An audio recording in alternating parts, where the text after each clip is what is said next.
I'm Kristen. This is Pat. Hello. He's our lead gardener out here at Burnside Plantation. It's a gorgeous day today. We're enjoying it.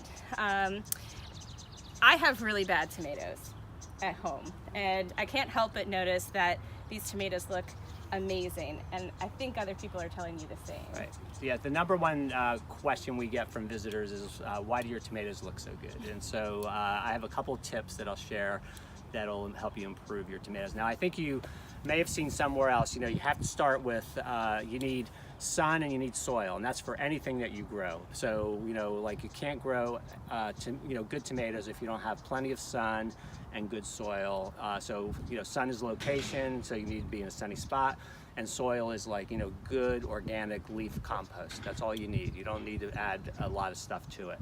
And then the other, so that's where you start from. The other thing that I believe in and has worked for me, and what we apply here at Burnside, is we prune our tomatoes. We prune the suckers, and I'll show you what that is.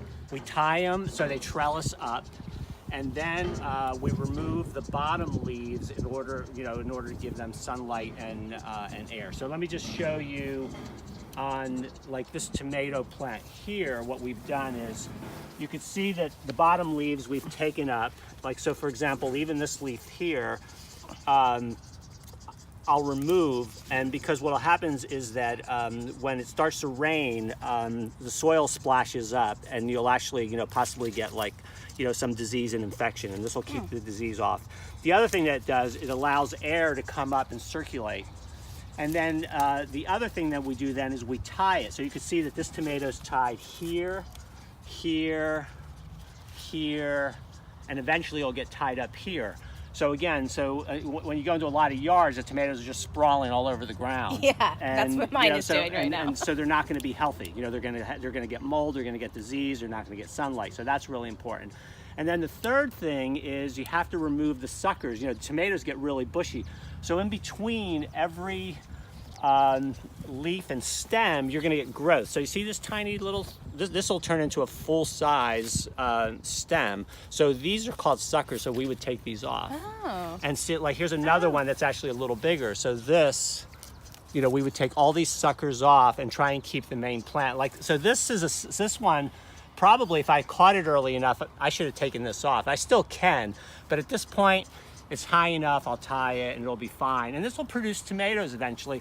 But if you see here, these are starting to grow out again. And if you let them grow, all the energy or more of the energy is going to go into the plant instead of the fruit. So your fruit is going to be, it's going to be smaller, and you're not going to, you may have more fruit ultimately, but it won't be as robust, juicy, and, because you have some really good tomatoes down here. So I think, one thing is, like, I think anything in gardening is, you need to be a little brutal with your pruning method overall. And, and I think tomatoes are really, certainly a great example. So, but this is the number one question we always get here is like, how do you get your tomatoes to look so good? And I think we'll have tomatoes. In fact, I saw this one today, unfortunately, that I think a squirrel came up. Someone ate it.